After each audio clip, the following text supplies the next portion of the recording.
of fate. This is the way. Truth is, I am Iron Man. Tells me when you'll remember this.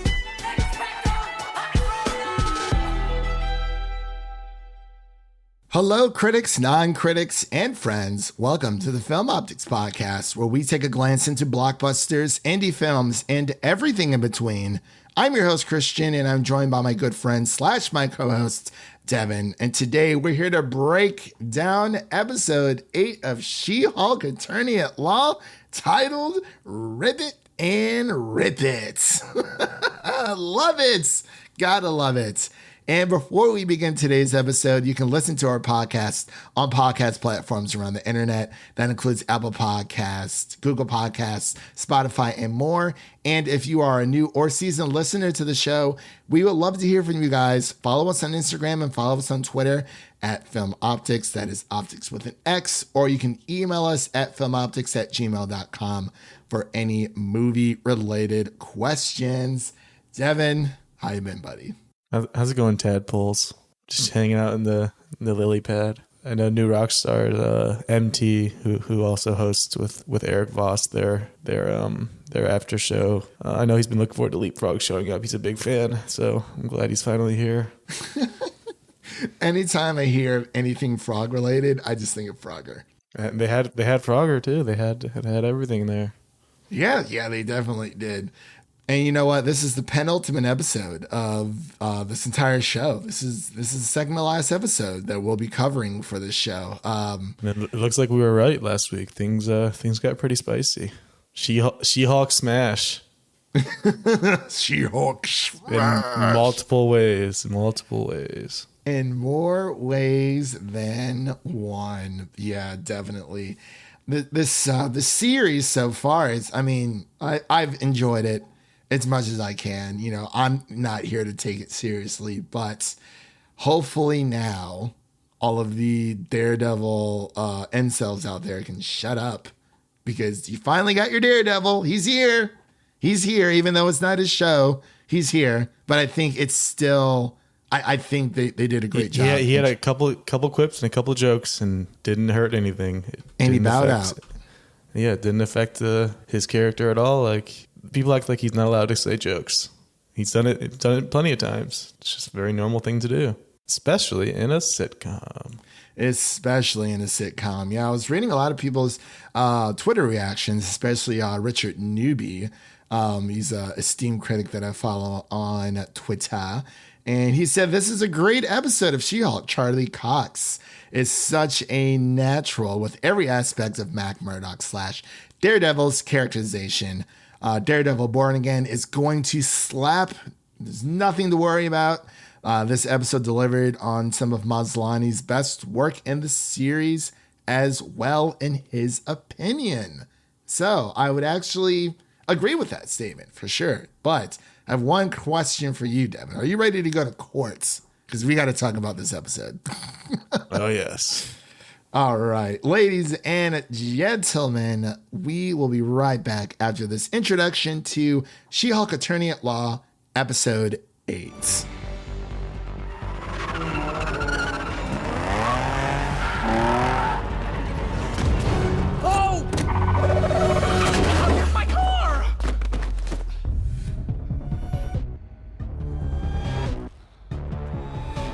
You need to back off. And waste this outfit? Eugene, get out of here! No, Super Sue! You're making a mistake. You made a mistake when you messed with my client!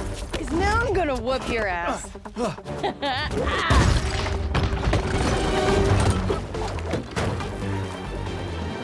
My ass remains unwhooped. Yeah, let's fix that.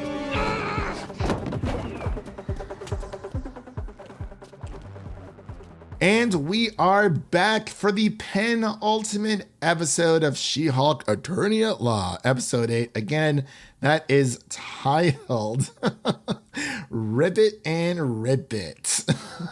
Ribbit and Rip It. What a guy. What a guy. What a guy. So the way this is going to go, like it does every single week, we'll get into our initial reactions. We're going to into some spoilers because this is a very spoiler-heavy episode when it comes to a lot of story beats that we get here. No post-credit scene this time around, which is okay. But After that, we're going to give our final thoughts, and then we're just going to skedaddle on out of here. So, Devin, what are your initial reactions to She-Hulk Attorney at Law episode 8?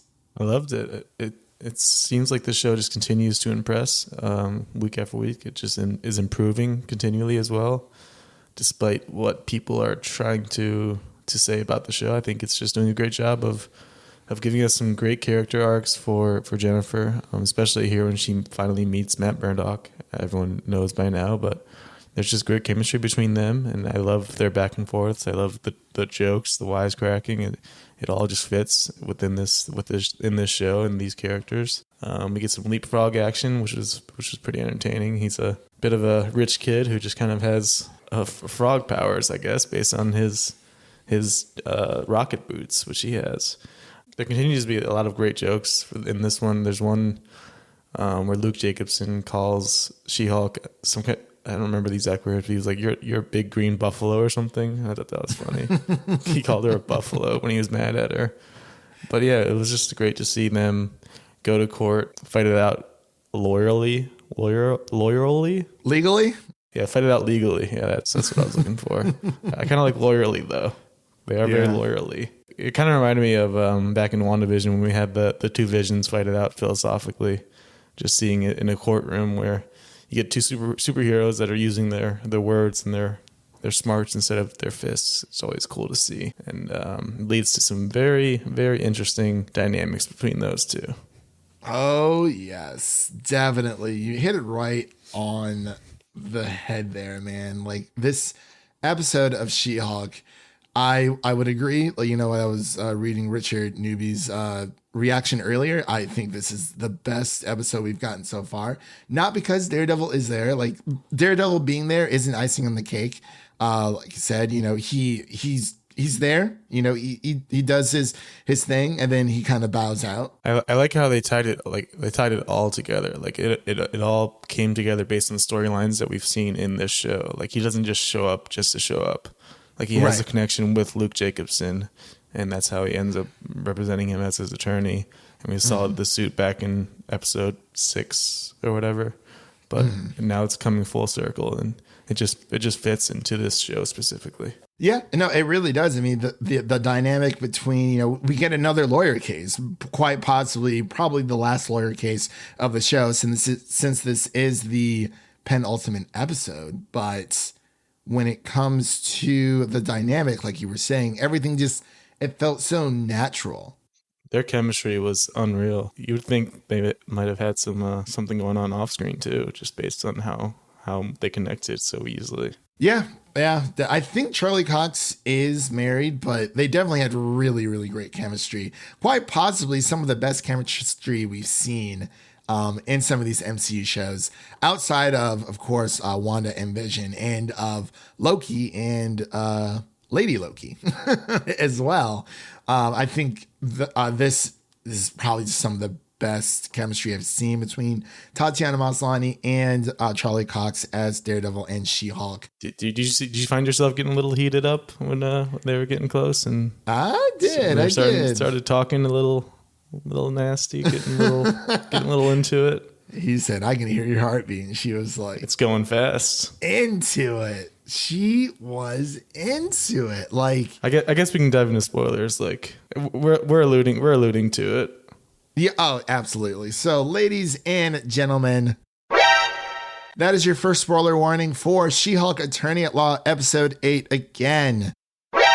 That is your second spoiler warning. So if you haven't seen it, sorry, we kind of got a little bit ahead of ourselves, but this episode is just too dang good.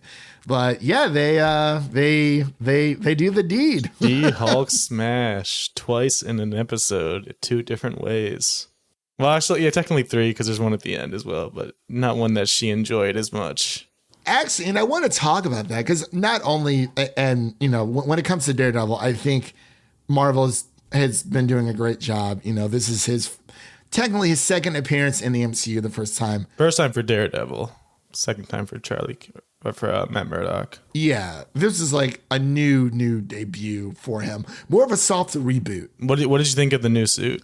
I actually liked it a lot. it's different. I know that he probably won't have that suit forever, especially him being out in California. It kind of made sense to me. Like, okay, well, he wouldn't have the same suits as in New York. The ketchup and mustard. He said, I'm Daredevil. And then the theme starts playing. I was like, yes, yes.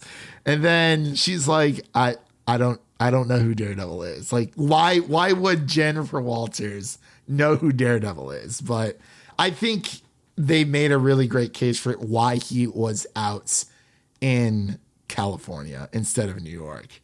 Because, you know, he has a firm. He has his own law firm in Hell's Kitchen. But it does make sense that, hey. And Luke Jacobson pays well, apparently. Apparently. I mean, hey, he's making all the super suits and stuff. I'm like, wait, I'm sorry. No, Luke Jacobson was the, was that the tailor? Or was that the frog? Yeah, I'm sorry. I'm getting my people mixed up. Yes, Luke Jacobson, definitely.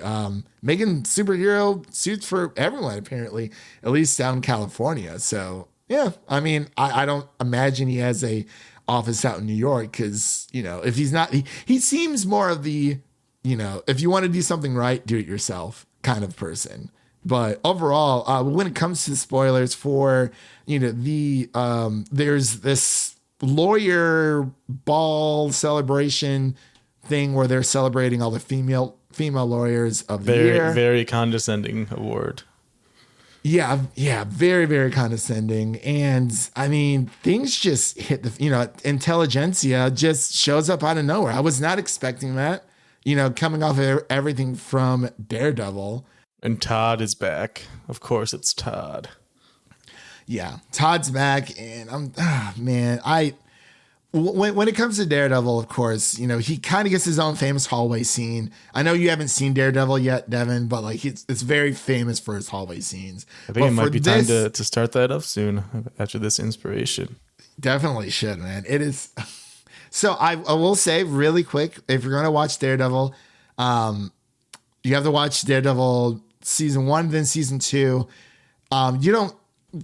Season 3, if you go from season 2 to season 3 right away, you'll be a little lost because Daredevil's story actually continues in Marvel's Defenders. I'll just watch a recap of the Defenders. I'm not gonna dive into that one. I think we actually talked about this before, so yeah, definitely for that. But to get back on track for She-Hulk, Intelligentsia comes out, and we're starting to see a plan form because everything happens with Daredevil, and then she kind of makes the great fourth wall break where it's like, oh, you know, it feels like this episode should just be over, right? But there's a little bit more, and we kind of get like the prologue or the setup for the season finale, which is really it definitely feels needed to add this at the end because there's so much left for next episode. I'm actually like a little worried because I don't know how they're going to wrap it all up unless it's like 40 plus minutes, which none of them have been so far. I feel like it kind of has to be. There's just so much. Yeah, no, I definitely agree. I feel like it definitely has to be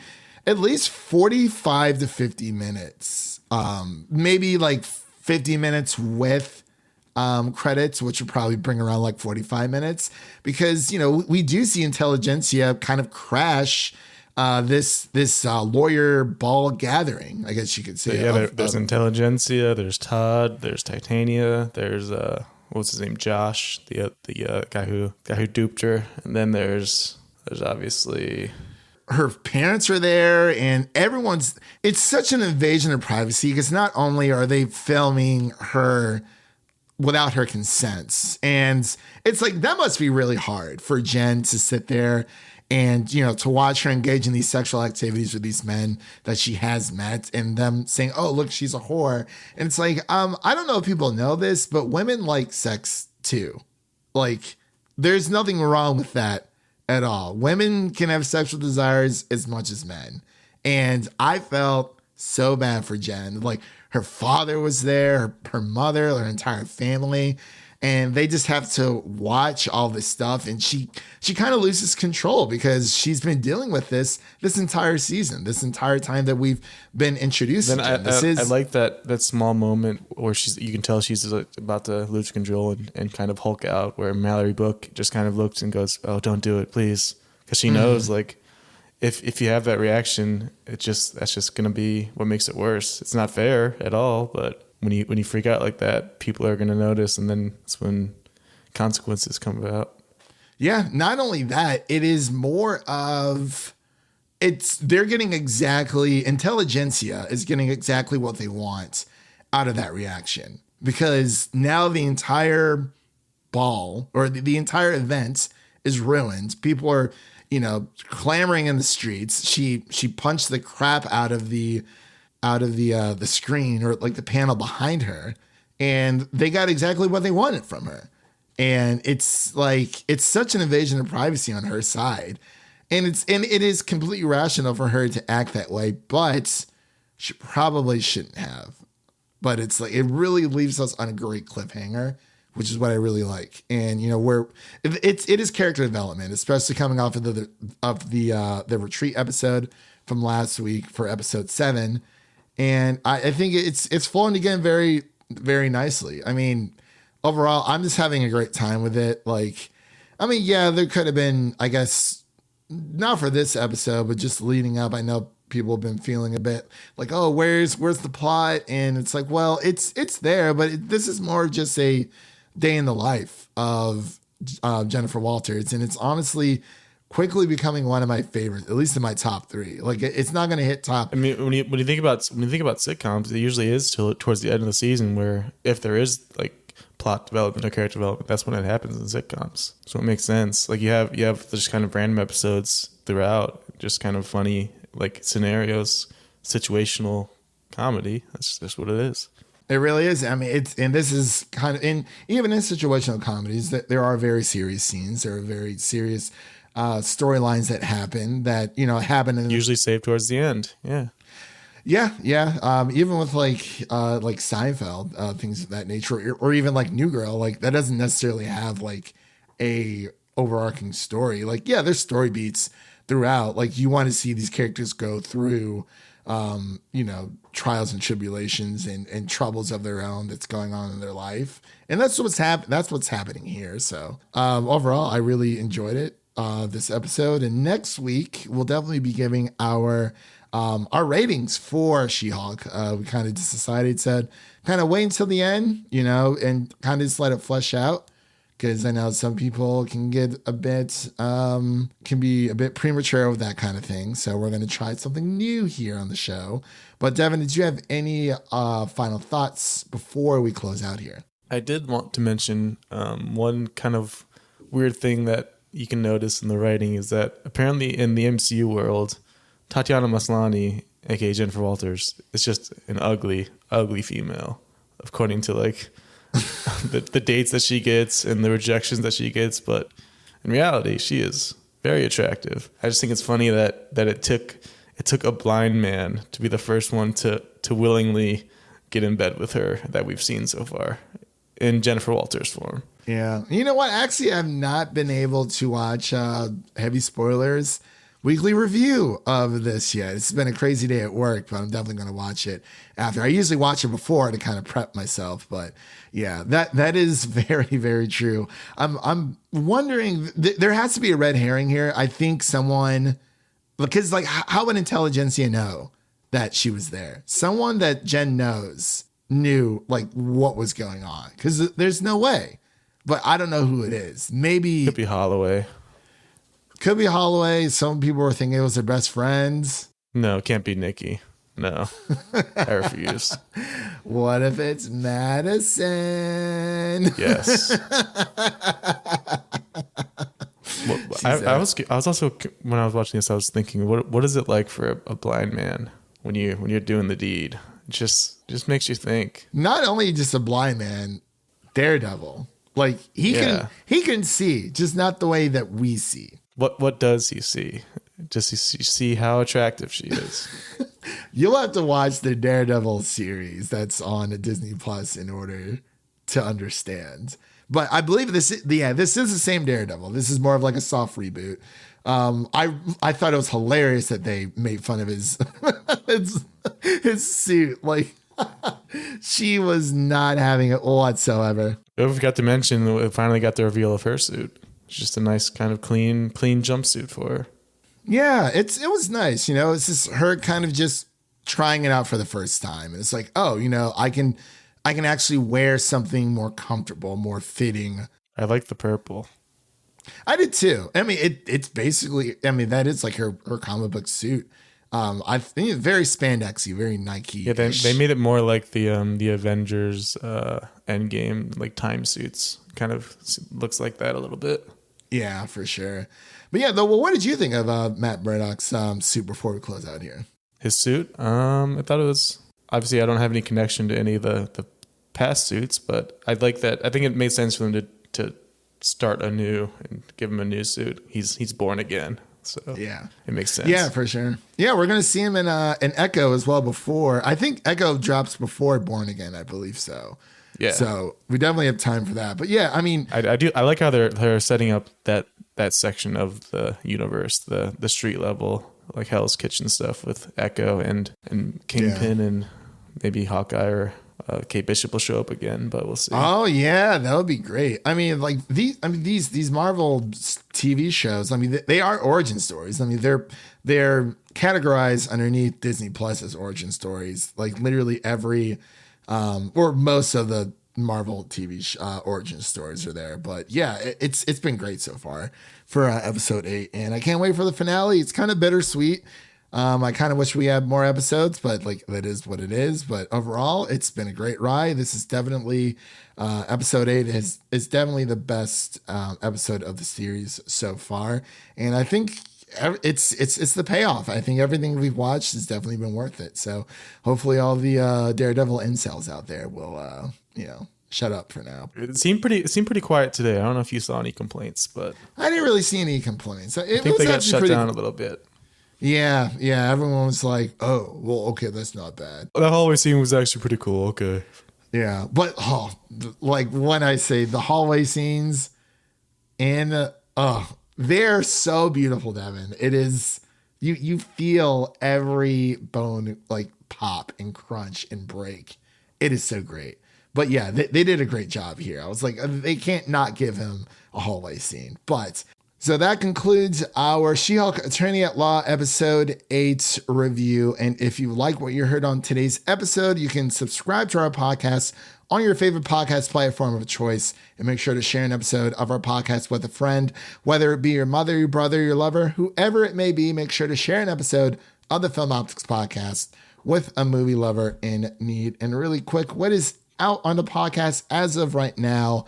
By the time this is out, we'll have our Midnight Club spoiler-free review that is out, as well as our House of the Dragon episode 8 spoiler-free review as well. And I believe our Werewolf by Night review should be out by then as well. So definitely keep a lookout for that on audio podcast platforms around the internet. Make sure to leave us a 5-star rating wherever you can on your favorite podcast platform of choice. And we'll see you guys later. We hope you guys have a great day, and we'll see you guys next time. And that's a wrap for today. Thank you all for listening. And if you enjoy the show, leave us a 5-star rating and review on Apple Podcasts and Spotify. And follow us on Twitter and Instagram to stay in the know. That was Devin. My name is Christian, and we'll see you guys in the next one. Peace.